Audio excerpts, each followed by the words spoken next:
Well, look who got an upgrade. If you're a devoted cult member, then obviously you can tell that I kind of got an upgrade here. It's not permanent, it is temporary. I'm visiting my friend Celise from the Sweet and Spooky channel. She lives in New York and her partner Rocco set all this up for me. They're kind of a wizard with all this tech stuff, so that is why this video is so remarkably well produced. Typically, I'm just set up in my bedroom and I use my little Canon Rebel SL3, my little Yeti mic. Today we've got like cinema grade quality shit, okay?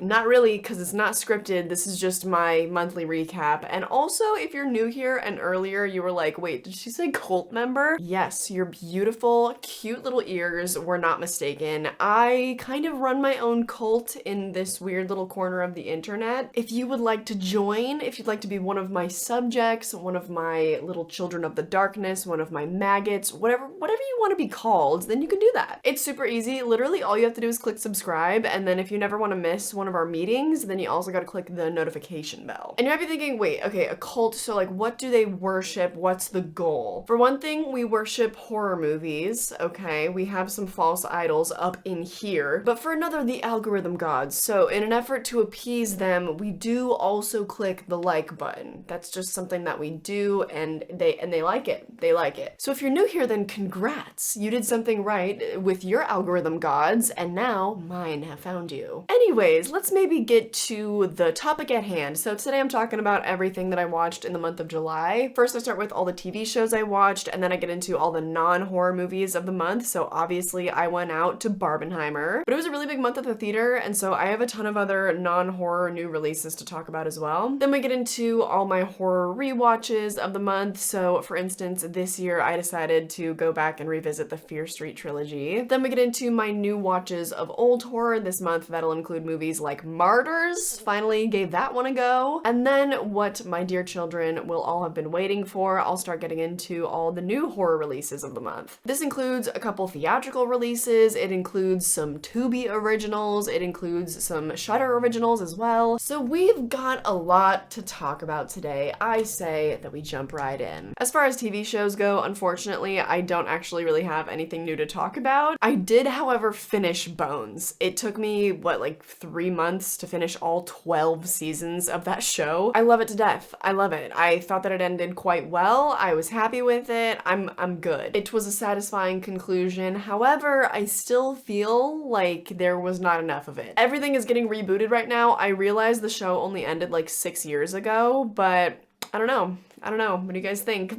Emily Deschanel, David Boreanaz, what do you think? I just love all those characters so much. I can't get enough. But that's really all I have to report for TV shows, because I know I said I was gonna try to watch more than one show at once so that I would like have more to talk about. But for one thing, there aren't really any new horror shows out right now, so nothing super pressing in that regard. And for another, I was severely addicted to Bones, and now it's over. And I've been struggling with what to watch next. Right now, it's kind of a toss-up between Buffy the Vampire Slayer and What We Do in the Shadows. I'm not sure which one I'm gonna go with yet. So moving right along to all the non-horror movies of the month. There were a lot of them. The first movie of the day would be Elemental. This is the movie about Fire Girl and Water Boy, which I kind of think is ripped off from Cool Math Games. Do you guys remember that? What was it called? I think it was literally called Fire Boy and Water Girl, and it was a 2-player game. It was a lot of fun. I wonder if it's still online. Anyways, the movie is about how they fall in love despite all the odds stacked against them, and it's very much like an immigration story. I thought it was really cute. I enjoyed it, and I think that it's kind of weird that it has gone on to have so much success, because initially they're like Elemental, box office flop, whatever, blah blah blah, and it makes me wonder why we put so much stock into the first weekend of a movie's release, because there are other movies I want to talk about today that are definitely going to have that word of mouth kind of marketing that will lead them to have a really long theater life. Spoilers, that will be Talk to Me, but we'll get to that one later. Elemental is cute. I thought it was cute, and all of the initial concerns that I had were kind of like surrounding the, oh, this is kind of an allegory for interracial relationships, and maybe this allegory isn't really gonna do us any favors, considering the reason why these two elemental people can't be together is because their elements don't mix. Like, it's actually like a physical limitation. It ended up kind of not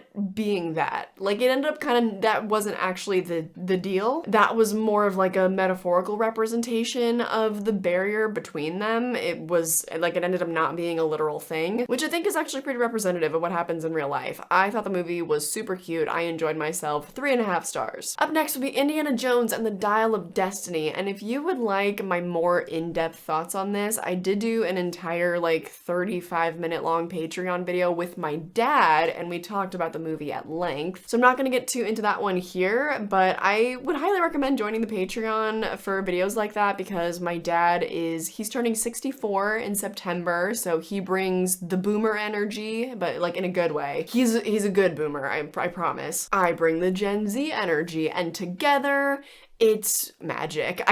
So yeah, Indiana Jones and the Dial of Destiny, just to quickly recap my thoughts, I think that it is a fine Indiana Jones movie. They pretty much took a piece of every single movie of the franchise. You have the child, the little child sidekick. You have the young adult sidekick. So I think that they grabbed those two like kind of minor characters from Indiana Jones 2 and 4. You have the mystical element, and you also have the car chase element. Those are both present in literally every Indiana Jones movie. You have them traveling to cool cities across the globe, you know, there's a moment where Indiana Jones is scared of snakes. Oh, and most importantly, he punches Nazis. So it's got all the things. But in a weird way, having it be an amalgamation of all the movies that came before, it kind of left me a little bit disinterested because I was hoping for a little bit more of an honest take on, you know, Harrison Ford's age. Like, he was in his late 70s while shooting this movie. I thought it would feel a little bit more kind of existential in that way. And yes, they definitely gave him a definitive ending, but they had to undo such a good ending from part 4 when in reality, like, I would have just liked to have seen him and Marion go on an adventure together. Like, that's the true magic of the Indiana Jones movies to me. She was always his best partner, and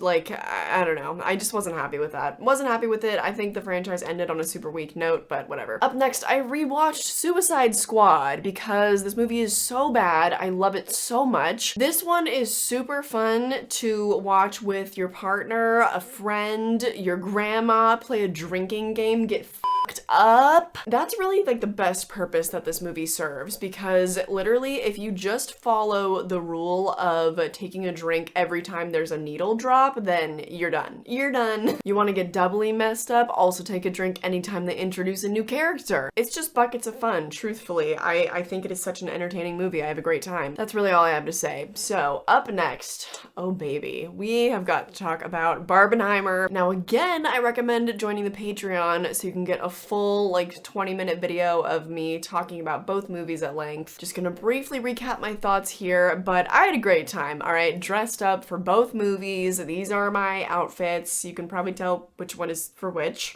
Excuse me. No one is more shocked than I to deliver this news to you, but I enjoyed Oppenheimer more than I enjoyed Barbie. I know, I feel like I am betraying my gender. No, I just really enjoyed Oppenheimer. It was like the most cinematic, wonderful experience I have had in a theater since... God, let's think. I mean, Asteroid City, I'm really glad that I saw that on the big screen, but it wasn't like the most cinematic experience, you know what I mean? It wasn't like the most immersive, crazy thing. Since I guess Spider-Man Across the Spider-Verse, but with the sound design and the editing and just like how gripping Oppenheimer was, I think that I liked Oppenheimer more than Across the Spider-Verse, which that also feels sacrilegious to be saying. I just didn't see this coming. I knew that I was gonna be really impressed with Oppenheimer. I knew it was gonna be just pure raw cinema. Like, I knew I would leave feeling that way. I just didn't know I would leave feeling so much that way, if that makes sense. My favorite thing about the movie is like it feels like a movie. And then Barbie was a little bit like too elementary for me. I think Barbie is so perfect for the people that need it. So for example, like I think all the little girls seeing Barbie are so lucky. I've seen reviews where people are like, I took my 5-year-old daughter and when we walked out of the theater, she said, "What's patriarchy, mommy?" So I think the movie is doing exactly its job. When I first saw it, I was just a little bit confused because I was like, this is PG-13. So I think that I I'm the intended audience. Like, there's some inappropriate humor, there's also some really low-hanging fruit humor, so I was like a little bit confused, especially also because with the messaging, like I said, it's super elementary, it's very basic, it's not really like super pushing the conversation forward. So I was a little bit confused, but now after seeing all these reactions, I'm like, oh, okay, so I'm just like probably not really the intended audience for it. This movie is great for people like my dad. We also, again, talked about Barbie over on Patreon together, and he said that it was getting him thinking about some things, like the way that he was kind of observing Ken learning about the patriarchy and stuff. He's like, yeah, that really got me thinking, and you know, I'm an ally, like I consider myself a feminist, and I don't know if he's actually said those words before. Like it's always come across because he comes on my channel all the time, like he is so willing to learn and be educated, and I'm always teaching him about various social movements and stuff, but I don't know if he's ever been like, I am a feminist. Like I don't know, it was cool, it's fun. So I think that that is more who the movie is for. It's a wonderful introduction to like feminism, coming into the world of womanhood, and it's even also about boyhood too. Like it's a movie for all people of all ages about how the expectations of society are such bullshit and they suck, and just being a human in general, whether you're a woman and there is, you know, just violence and hatred, misogyny in the world, and cruel, awful body expectations and stuff like that, or whether you're a man and there are also terrible, awful body expectations, or, you know, to be a cool guy you gotta ride a horse, things like that. So even though it wasn't really for me personally, I didn't really find the movie that funny, I am so glad about what it's doing for everybody else. Now, a while back, I had rewatched the first Percy Jackson movie, and so I also decided to rewatch the sequel, and that was not a good idea. I just finished reading the entirety of the Percy Jackson series, because as a kid, I only read like the first 2 books, so I never read all of it in full, and since the series is coming out, I was like, I don't really want anything spoiled for me. I will be the one to spoil things for myself. I want to read the books first. So it just got me in the mood. I wanted to check out the sequel and see if it was as bad as I remembered, and it was a little bit worse. I didn't even realize as a kid, I guess, that Pierce Brosnan was recast. He was the Centaur Man. Also didn't realize that Stanley Tucci played Dionysus, the wine god, in this sequel. He's there very briefly, and it's just hilarious. Like, that man will literally do anything. It's terrible. It's such a bad movie, but it stars Douglas Smith, too, who is from The Bye Bye Man. I know he's done a lot of other stuff. Like, literally, he's in a giant, like, he's in a Percy Jackson movie, but I'm like, no, that's the Bye Bye Man actor. Anyways, there's nothing to say. There's just garbage coming out of my mouth right now. Let's move on. I also rewatched the second and third movies of the Ice Age franchise. Ice Age: The Meltdown is the second movie. This is the one where Will Arnett plays the vulture and where they sing about eating all the other animals. It's very morbid. It's also, there's a lot of adult humor in the Ice Age movies, which I did not realize, I guess, until about this rewatch, maybe on my last rewatch too, but that was several years ago. But there's so much penis humor, like particularly in Dawn of the Dinosaurs. I don't know if you guys remember this. I thought you were a female! Oh, it's a boy! That's its tail. It's a girl! Like, okay, I guess it makes sense because who's gonna laugh at that? Kids. Kids laugh at potty humor like that. But it also just seems really inappropriate. I'm like, how did all these jokes make it into these movies? Anyways, after rewatching the first 3 movies in the past few months here, it's definitive that Ice Age: Dawn of the Dinosaurs is the best of the first 3. That's not a debate. Like, I don't really necessarily need to hear your comments otherwise. Like, I'm not gonna listen. Yet again, good drinking game movies. Maybe take a drink every time that there is humor surrounding genitalia. I don't know, maybe don't do that. Anyways, the last non-horror movie of the month would be Theater Camp. This is a brand new release and directorial debut. This is a movie with a real loose plot. It is just about a theater camp and all of the annoying archetypes involved with such a thing. But then Jimmy Tatro is also involved. He is there and he basically kind of plays himself, and he's like the idiot son of the former owner of the camp and now he has to run it. It is so funny because he plays like the typical YouTube money guru, aka professional idiot. So he gets to his mother's business and he has to like actually run a business and he does not know shit. I love it. I love it as a commentary on like financial guru YouTubers because they are professional idiots, and Jimmy Tatro knows exactly what he's doing. It's so funny. I think so much of the movie also feels really, really improvisational. There's a lot of talent involved. It's just, you just get to watch these people act like total weirdos for like an hour and a half. It's the perfect movie-going experience. I really enjoyed it. I also was a theater kid, so I wasn't like a theater kid though, you know what I mean? It just was one of many of my extracurriculars as a kid, and in fact, my first dream job ever was an actress. But there was so much in the movie that just took me back to those days, like all the dumb little warm-ups that they make you do. I remember there was one that we did that was like, a minute or two to two today and a minute or two to two. And the dragon will come when he hears the drum at a minute or two to two today and a minute or two to two. It was like a warm up, but also to help us enunciate and get our lips warmed up or something. I don't know. God, good times. They also had all the classic stereotypes of the kids that you knew in your theater class, especially the ones that think they're all that sing with like a ton of vibrato and like kind of stick their tongue out a little bit. It was great. It had all the things. That was a movie specifically made for theater people, so I love it. Anyway, moving on, time to get into strictly horror. Let's get into all my rewatches of the month. First of all, the Fear Street trilogy. Obviously, that was fantastic. Revisiting that trilogy, God, it brought me back. That was such an event in 2021. We were all so starved of content at that time, and then the Fear Street trilogy came along and was just this like breath of fresh air. It felt like going to the movie theater at home. Like, I don't even know. I was traveling in the UK at that time, I remember, and we had this like great TV in our Airbnb. It was wonderful. And so it just, oh God, those 3 weekends were so good. I was shocked. Okay, I was shocked to come to the realization that 1978 is my least favorite of the 3 movies. My absolute favorite is 1666. I was watching it with my partner and just sobbing, like uncontrollably. There's one part in the movie that is just so heart-wrenching. It just like simultaneously makes me feel so happy and also so depressed about the queer representation, because it's about like historically the oppression of such things, but then also how the present can like help to rectify all that past bullshit.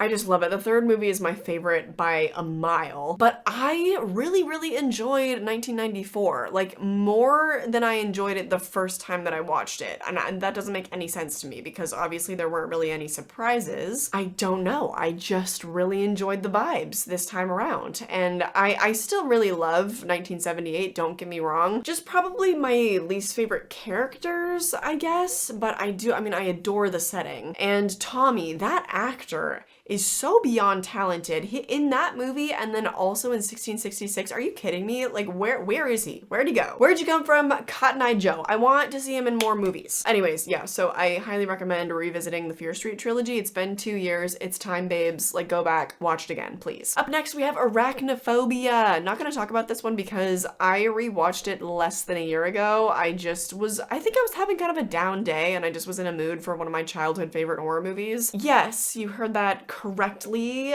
This was a movie that I would just have on repeat. Like, you know how kids just watch movies over and over, or they watch the same movie every single day? That was me with Arachnophobia and Alfred Hitchcock's The Birds. I had an interesting taste as a child. So anyways, I talked about that one recently enough, I think. The next movie on the list, we've got Warm Bodies. I was actually in a Nicholas Hoult kind of a mood for a couple days, so the one right after that is also Renfield. I was like, I want to watch Nicholas Hoult and I want to watch him in dark comedies, so it's a wonder that I didn't also rewatch The Menu, but anyways. Warm Bodies is what happens when the culture is obsessed with mystical boyfriends. Twilight had just concluded the year before, so Warm Bodies was in development as Twilight was all the rage. Now, in Twilight, of course, we have a girly falling in love with a vampire and kind of also a werewolf, but like not really because like Jacob is so annoying. That spawned a bunch of ripoffs. Like I know that there was one where this girl fell in love with like an angel and an angel of darkness or something like that. Love triangles really became a thing, but also just girls falling in love with unattainable men. So in Warm Bodies, naturally, what happens? This girl falls in love with a zombie. But what I noticed, and there are actually a lot of parallels between Warm Bodies and Renfield, is that I feel like they're both kind of speaking to like an anti-capitalist sentiment, because in Warm Bodies, the movie opens and his narration is just about like how he's dead inside, he just does the same thing every day, yada yada. Like it's just very, very reminiscent of other movies you watch about like office culture and how people are dead inside and whatever. And it's just about the lack of human connection, and it's about sort of individualism and how that has led to just like, you know, the collapse of society, right? Because there's zombies ruling the world. It's actually a really sweet movie. Like it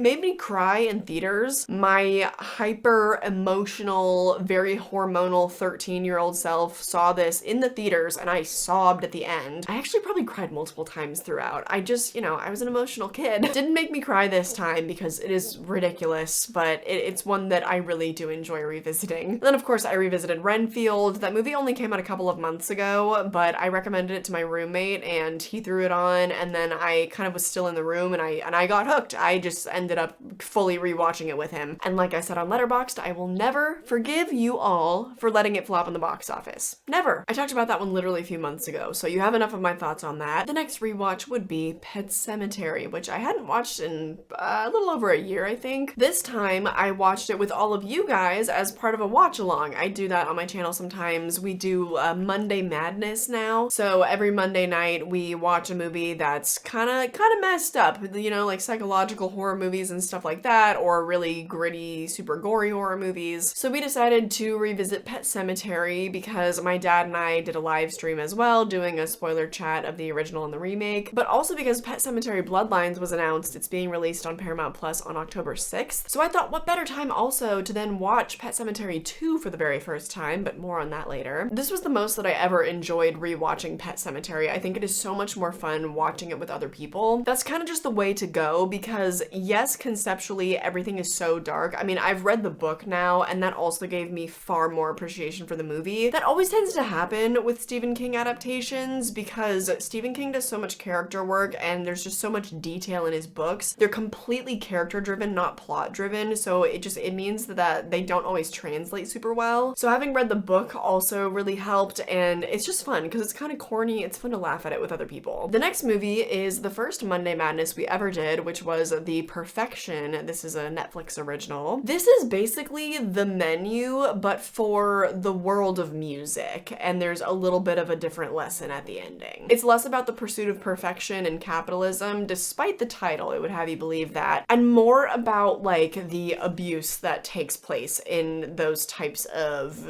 industries, if you will. It really, really, really reminded me of this one volleyball coach that I had in high school that I despised. Let's call him Tom, because his name was Tom, or was it Tim? I don't know. I've kind of blocked it from my memory because fuck that guy. He used to delight in punishing us. And mind you, we are a team of like 15-year-old girls, and it was part of a club team, and he only coached one night of the week, and so he'd be like, when you come to practice on my nights, you're gonna want to wear long sleeved shirts, because he was just like insinuating, no, and he also explicitly said this. He was like, because like my punishments involve diving, you're gonna be on the floor. And I'm like, why do you delight in punishing 15-year-old girls? Why? Like, you're weird for that. Like, what good is it gonna do to bruise us up?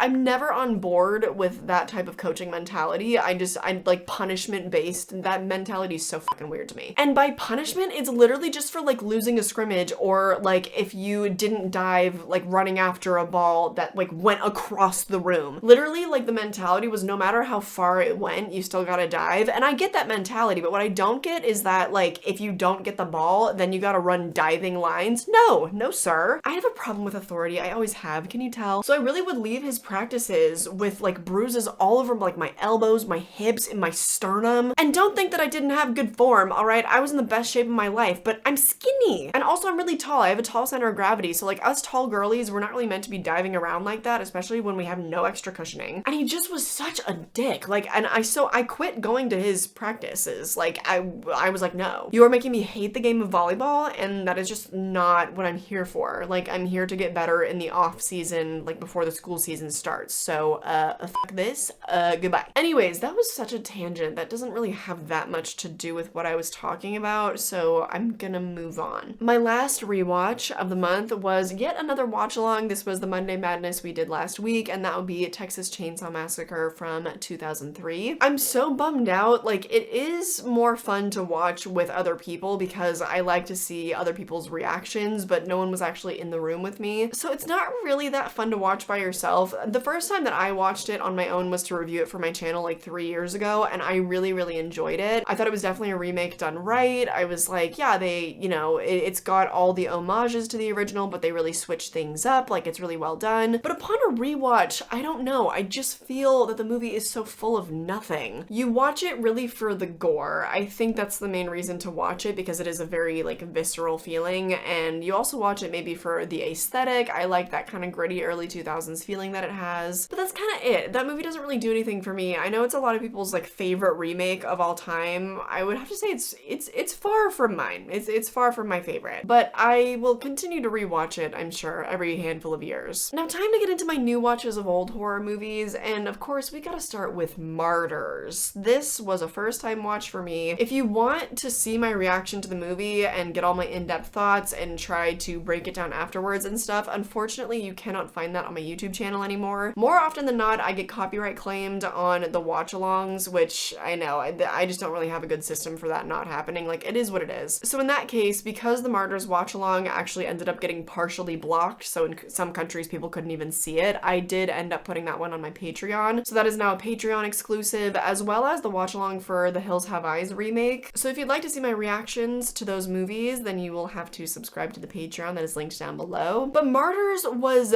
basically what I expected. It just was really, really gross and really sad. I think that it was definitely for the best that I ended up doing that as part of a watch along, because having my screen in front of me and having my studio lights on as I watched it and talking to people and like having a reprieve, a little escape whenever I needed one was really beneficial, because I could not be just fully locked into that movie. That it would have done some damage to my spirit. Like, it's not a good time. I think that it's a pretty good movie. It's got a really interesting message, and there's a lot that's left up for interpretation. I do feel like some parts of it are a little bit too ambiguous though, and I don't know, I was lacking clarity in some things. I gave it 3.5 stars. I felt like that was fair. And granted, I think that that was partially on purpose. I think a lot of it is meant to be fully up to your own interpretation, but the movie did feel like it was maybe posturing a little bit. It felt like the movie really felt like it was saying something. I don't know if the intention was for it to be as ambiguous and kind of confusing as it was. And it's just not for me in general. So now I have watched it. I am glad actually that I have watched it, but I would never watch it again. I am really curious about the remake though, and before you start fluttering away with your little fingers, I know that it's really bad. I've heard that it's kind of a disgrace as a remake, but honestly, after having seen the original, I'm like, what would they even do in a remake? Not to mention the fact that it stars Troy and Belisario from Pretty Little Liars. Are you kidding me? And you think I'm not gonna watch that? So eventually I'm gonna have to get to that one, I'm afraid. But anyway, moving on, I finally watched Pet Sematary 2 for the very first time, which was also part of a watch along. That was a really fun one because we got to watch Clancy Brown be a total friggin' weirdo in that movie. God, I loved it. Also, Mary Lambert, shout out to her for putting some of the best practical effects, some of the best gore in her movies. Love it. That movie is so unhinged. It's so dumb. Like, it did the best thing it possibly could, in my opinion. When there's no source material for a sequel, when there is no need for a sequel, and yet there is one, just go all out. Just go stupid, go dumb, go crazy, have fun. And that is what Mary Lambert did. I just feel like everyone kind of knew what they were doing. I felt like there was a little wink to the camera. That movie was hilarious. I found it to be the most entertaining movie of the entire franchise, actually. I think that it might be my favorite movie of the franchise. But enough said there, let's move on to Buffy the Vampire Slayer, the movie from 1992, I think. So this is the movie movie that predates the TV show. It stars David Arquette and it stars Donald Sutherland. And it's just the basic Buffy story. This teenage girl learns that she has to kill vampires, and that's about it. I found it for $1 in a box in the way back of an antique store, so that was a fun find. It's a really bad movie. It's really, really terribly written, and I was blaming Joss Whedon because he is credited as the screenwriter, but someone brought it to my attention that apparently he wrote the original script and then there were a bunch of changes made and he left the project. That could have just been someone spreading misinformation on the internet, but I will take it into consideration. I didn't look into it, so I don't know. All I know is the dialogue of the movie is so god-awful, and though the movie is really terrible, there are a lot of parts where it's really boring, and I promise just that there's nothing that it can do to maintain your attention. It's a boring movie. I'm still gonna keep it, and I'm sure that I will rewatch it someday because there are just, you know, there's a few minutes of the movie where David Arquette is playing a vampire, and for those scenes alone, I would probably rewatch the film, but it's one that I would just throw on while I'm doing laundry, or maybe while I'm cooking, if I ever have a TV in my kitchen. I don't know. It's one of those. It's one that you can just easily throw on. It's wonderful background noise because it's got a good, you know, kind of gritty early 90s aesthetic. It's fun. So I'm glad that I watched that one. Glad that I found it. I need to watch the TV show now. That does it for all my new watches of old horror though. Only 3 in the last month.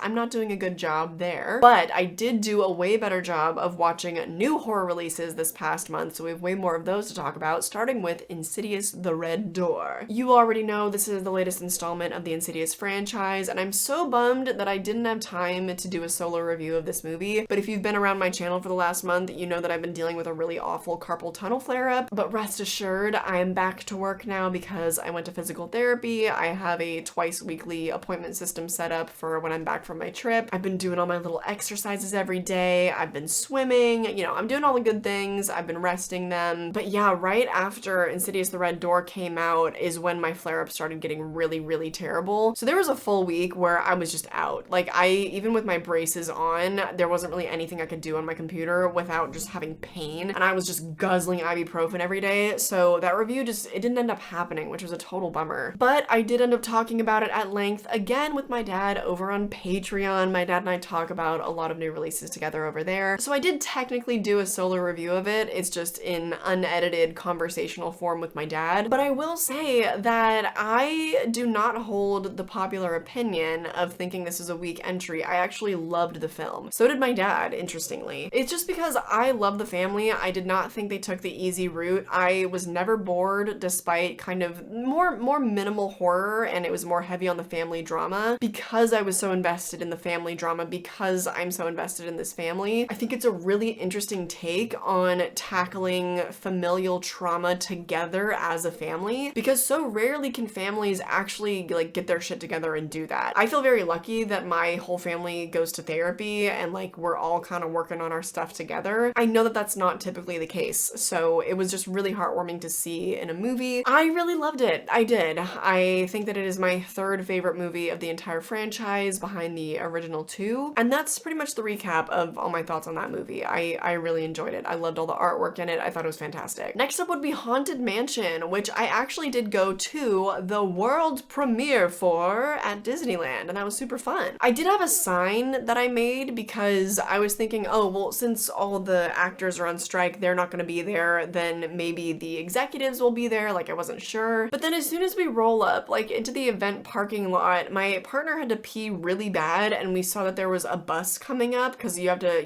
take a bus from the parking lot to the main entrance of Disneyland. And we were like, oh god, like, we don't know when the next one's gonna be, probably another 15-20 minutes, so we just like booked it because we needed to go to the bathroom. And then like as soon as I'm on the bus, I'm like, dude, I forgot the fucking sign. So I don't even have like a fun story of like, yeah, security wrestled it out of my hands. Like, it was nothing like that. It was just like me being a dumbass. But I think that if I had it anyways, that would have felt like I was being pretty sanctimonious because there wasn't even anyone there to yell at. I think only one of the executive producers was there, which he's a close family friend anyway. anyways, so I saw him and his family, and like we talked about the strike a little bit and like how the actors weren't there and whatever. The director was there and he announced the movie, and the director while on stage did also address the strike as well. So also, like, even if I had the sign, there was nobody there for me to yell at. Like, we kind of just, we kind of all agreed. Like, everyone there was on the same page, and it was pretty much just an influencer event. So everything kind of worked out, but it was an awesome event. Like, at first you got to go over and go on the ride, which was super fun. That used to be like my favorite ride as a kid. There were a bunch of signs there, so obviously like we took pictures there, super cute. Then we took pictures in front of the Haunted Mansion itself, which was really nice because there was nobody in line. I've never been able to take a picture like that in front of the Haunted Mansion. Then once you get off the ride, you go in line, and we got on a shuttle, and it took us like backstage at Disney, which was really weird to see. And they stressed multiple times, like, no pictures, no videos back here, because it does kind of look like shit. It's like they don't want the world to know that behind the scenes there are big dumpsters at Disneyland, and there are old ride parts that they throw away, that there's just like a bunch of garbage. Like, it's just the reality of running an amusement park. But you know, Disney's all about the image and like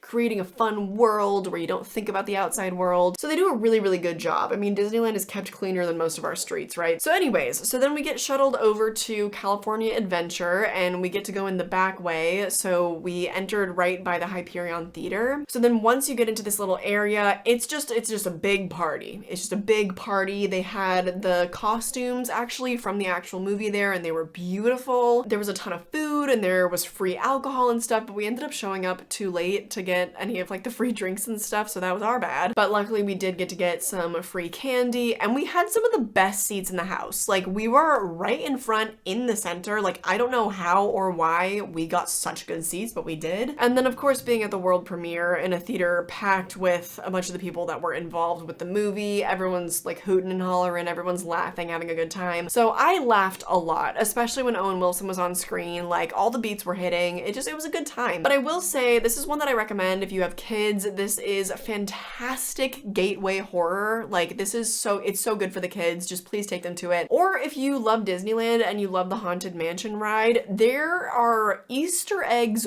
galore. Every single part of the ride, I think, was taken into account for that movie. So I think that that's kind of wonderful. It did leave me with a really good feeling. I don't think that a lot of the emotional beats hit. Like, there was a lot about the movie that kind of fell flat. But again, I will stress, it is for the kiddos. The next new release that I watched is Play Dead, which is a Tubi original starring Bailey Madison and Jerry O'Connell. This is a wild movie where this girl's brother has gotten himself into some trouble with the cops. Like, there was an armed robbery gone wrong, and his friend ended up passing away, but his friend had his cell phone on him. So this girl has to pretend to be dead to get into the morgue to get her dumbass brother's cell phone, and then just a whole mess of crap happens in there. Jerry O'Connell plays this real unhinged weirdo, and it's meant to be really thrilling. It's supposed to be a thriller, it's supposed to have you on the edge of your seat, whatever, but it's really slow. The one thing I can commend the movie for is Jerry O'Connell is just fun to watch. Like, I love that he is still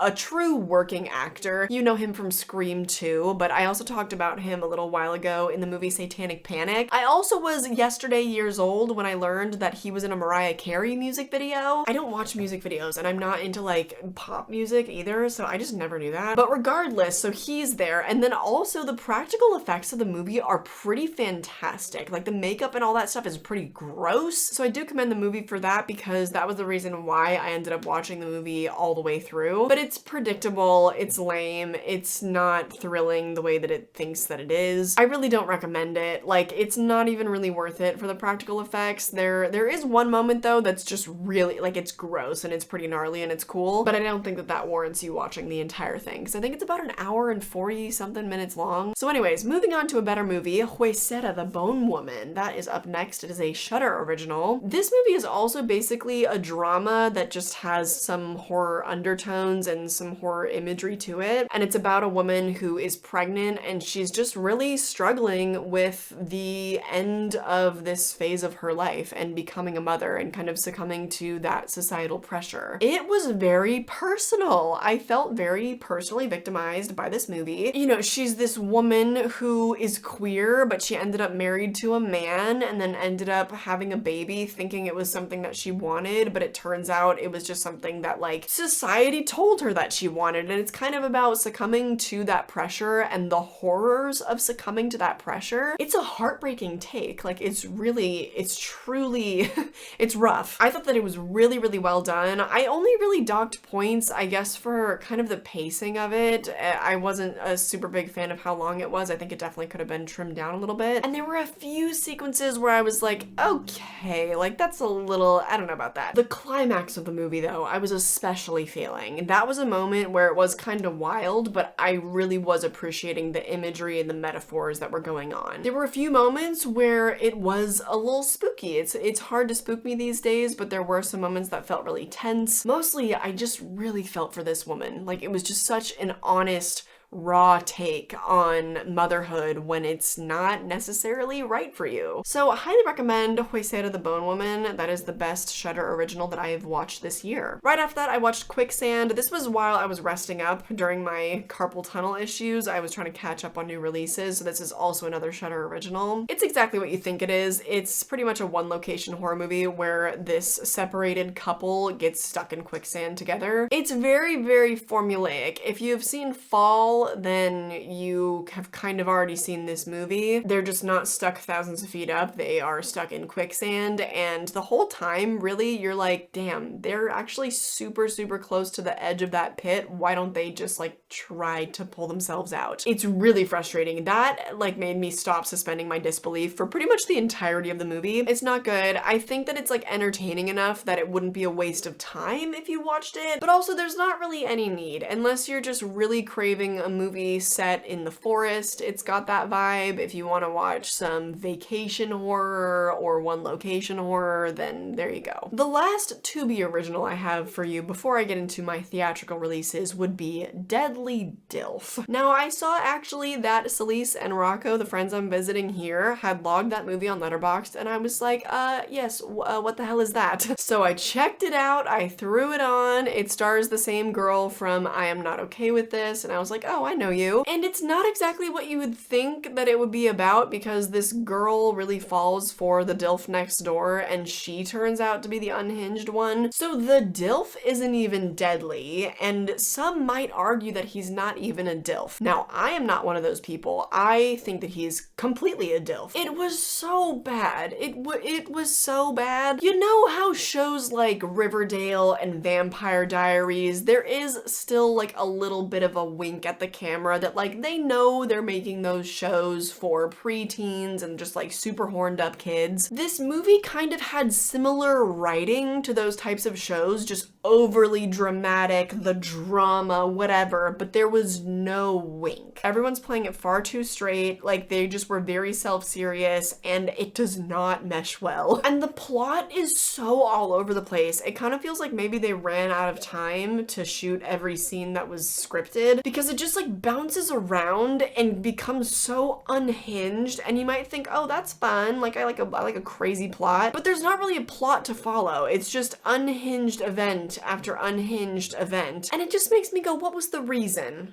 You know, that's how it makes me feel. After a while of that, you do end up just tuning out, so there was a lot of this movie I was not even paying attention to. So far, Tubi is 0 for 2 when it comes to their horror originals, and that one I guess was maybe also supposed to be more of a thriller, I don't know. You would think too that it would have more comedy, being that it's called Deadly Dilf. Like, you can't name a movie Deadly Dilf and then not be funny. You can't do that to us. So I watched it so you don't have to. I don't recommend it. Next up would be Talk to Me, and I already did a very in-depth review of this movie. It is 30 minutes long, so go watch that, kick back, enjoy. Or well, no, wait, finish this video first because I have one more movie to talk about, and then go watch that one. But last on the list for today, the last theatrical release, would be Cobweb. This one, unfortunately, was also released the same day as Barbenheimer and has had one of the most limited releases I've ever seen. Cobweb follows this young boy as he starts to hear whispering in the walls, and it becomes clear that his family is not everything that he thought it was. This would have been such a good fall-time theatrical release. I don't know what Lionsgate was doing releasing it in summer. Actually, my theory on why they released Cobweb and Haunted Mansion in the dead of summer is because they want to have them as fresh releases in October for streaming. So for whatever reason, they sacrificed having a great theatrical release and all that money to hopefully draw people to whatever streamer they're trying to promote. So obviously Haunted Mansion, that would be Disney Plus. I think that they just seem to care more about their quarter 3 streaming money than theatrical money. I don't know. Seems weird to me. It seems like they're not taking a big enough chance on theaters when look at what Barbenheimer just did. All right, look, movies are back, baby. They're back in the theaters. That's where we want to see them. Everyone is not shut in anymore. All right, we've all been vaccinated for a long time, and you know, things have returned relatively to normal, except for the fact that people think that they can bring their children and let them watch YouTube in the middle of a movie theater. The world is not your living room. What the hell is wrong with you people? Anyways, I'm sorry, like, don't go to the theater if you're not gonna follow the rules. Why are you going to the theater if you're gonna be that disruptive? And then, oh my god, also I saw a video of this girl that's like, why would you go to the theater if you're not gonna talk? Like, you go for the communal experience, so don't go to the theater if you don't want to hear me talking to my friends. No, there are rules in a theater. You know who else paid for a ticket? Everybody else there. Like, the main character syndrome is just, it's gotten out of hand. Anyways, Cobweb. That was a good movie. It was a good time. I cannot believe that they didn't give it a wider theatrical release in fall. It has immaculate fall time vibes, down to like the wardrobe of all the characters. Like, they have them in these really nice like orange sweaters. It just feels like such a cozy movie. There's pumpkins. There's like a motif of spiders and pumpkins all throughout. All the vibes are so perfect for a fall release. I mean, if not October, then at least September. Like, come on. I'm just a little baffled. I guess that they just didn't have enough faith in it, but to then not even give it its best chance in the theaters is just a strange choice. But it was a good movie. I really enjoyed myself. To me, it was more of like a 3.5-star movie, because I thought that the first act, before things started to kind of ramp up, was a little bit weaker. I was like, oh, is this gonna be really generic? And then no, it wasn't. I ended up getting super invested in it. I was really enjoying myself with this movie and was actually feeling scared. It's been a long time. I have not felt that kind of creeping sense of dread from a horror movie in quite a long time. It really reminded me of Barbarian, the shooting style of it, and then also kind of the horror elements of it. Someone on Letterboxd actually said it's like Barbarian for kids, but don't take your kids to see this movie. And I concur. If you see the movie, you will see that there are a lot of similarities, but it is also fresh and unique. It's something that I don't think that I've ever seen before. It was really fun. I also think that it was kind of begging for a sequel. Lizzie Kaplan is also in it, and she's fantastic. The guy that plays Homelander is in it. I've never seen The Boys, but he was good in this movie, and I'm sure that he's great in the show. And the lead, that young boy, I don't know his name, but he's phenomenal. He's also gonna be in Last Voyage of the Demeter, so little new horror icon in our midst, new little Scream King. It was a 3.5-star movie because there were a few moments where I was just like, oh my god, okay, dumb horror movie character things. There were some frustrations I had at some bad decisions that were only made to further the plot. I am not very forgiving of those these days. I am in early 2000s movies, but not anymore. So I had to dock some points for that. And then also there is a moment where they use CGI that just, oh my god, would have been leaps and bounds and leaps better if they had done it practically. It was a moment that it just kind of killed the vibe. It was a moment that was supposed to be pretty climactic, and the vibe was just kind of killed, because I was like, oh, this does not look good. I know that it's probably not going to be in a theater near you. It was definitely not in a theater near me, which is weird because I live in LA, the entertainment capital of the world, but whatever. I know it's probably not in a theater near you, so whenever it comes to streaming, definitely check this one out. Watch it late at night and watch it with a buddy, because you might be a little bit freaked out afterwards. And speaking of afterwards, oh my god, okay, I know that it's spider season. I know that because it's summer and it's bug season, so therefore it's spider season. But the timing of all of this, no. So let me tell you a little story. So we watch the movie, my partner leaves, I have to sleep alone after this movie, which is tough because all the stuff that happens in the movie, like, it makes you a little scared to go to sleep, okay? Also, it's called Cobweb. It's not a spoiler. Spiders are a motif, all right? It's a running theme. There are spiders in the movie. And as I am brushing my teeth, I've finished flossing and I'm about to leave my bathroom, when what? A spider. Yes, above my shower in the corner by the ceiling. It was just chilling there. I took this video and I sent it to my boyfriend and I was like, are you fucking kidding me? Just because the odds of that. It was the first spider I have seen in my house all season. Like, summer's been raging for a while now, and it was the first spider I've seen, of course, right after we watched this movie. And I tried to do the humane thing by getting a cup and by getting a piece of paper, and I was gonna humanely capture it and let it go outside. Well, this is what I get for trying to be an ally to the planet, all right? Because that motherfucker was fast. I tried to catch it and it nosedives down into the little nice basket that I keep all my washcloths in. They're all rolled up really nicely. It's for my use with my bidet. So naturally, I then get up onto my bathroom counter. I'm sitting there. I carefully sort of put the basket onto my toilet, and then one by one, I'm taking out the washcloths and I'm throwing them on the ground. I'm like,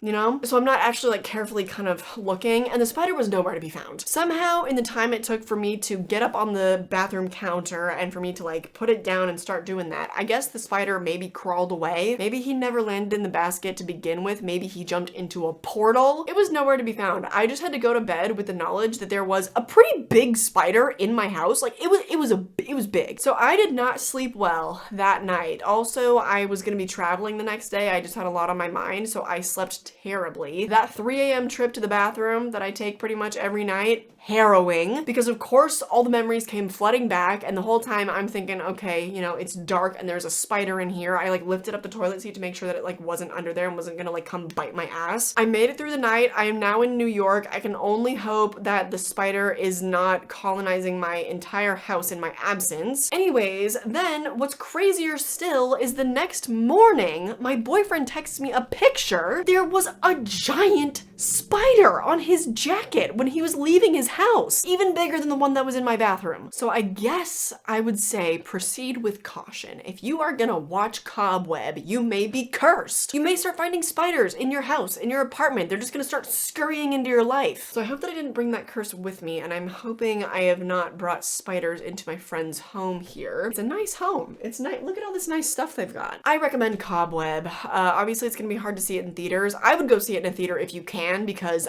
mama, it's gonna scare you. But when it comes out on streaming, just immediately go watch it, okay? I promise you. But that is gonna do it for today. That was a long recap video. I finally had the time to catch up on a bunch of new releases because I was a bit immobilized, so that kind of worked out for the best. So now hopefully you can take all these recommendations and run with them. I'm surprised that I didn't get out to go see the new Mission Impossible. I really wanted to, and so I'll probably end up doing that this month. I'm also so excited for Last Voyage of the Demeter. I think that one I'll probably give a solo review, but there's a lot of other horror stuff coming out this month, so I'm really excited. I hope that you guys stick around for my solo reviews, for my next deep dives. As always, consider donating to my next short horror film. The next one is going to be called Liked. I've decided to put all my efforts towards fundraising for an animatronic. I really want all my practical effects to be nasty. I want them to be real, but I'm gonna need a lot more money to do that, so I'm gonna spend probably like the rest of the year fundraising. So consider supporting. Check out my directorial debut that came out last year. That might give you a little vote of confidence in me to donate to the next one. Also consider joining the Patreon. Of course, you see their names scrolling on screen here. All of this would not be possible without them. YouTube doesn't pay well, despite what it might look like from the outside, so these people help supplement my income on days when I'm not posting a video, when I am not going live. They're keeping me afloat out here. So if you would also like to be credited as a producer of this channel, as a patron, you want access to bonus content, then come join us over there. If that's not for you, then all the rest of my social media is also linked down below. I keep you guys up to date on Instagram with all the stuff that I'm working on. You can follow my adventures in New York on my personal travel account if you'd like. You can definitely look forward to some collaborations between me and Celise, so I hope that you enjoyed this video, and I hope I catch you in the next one. Bye!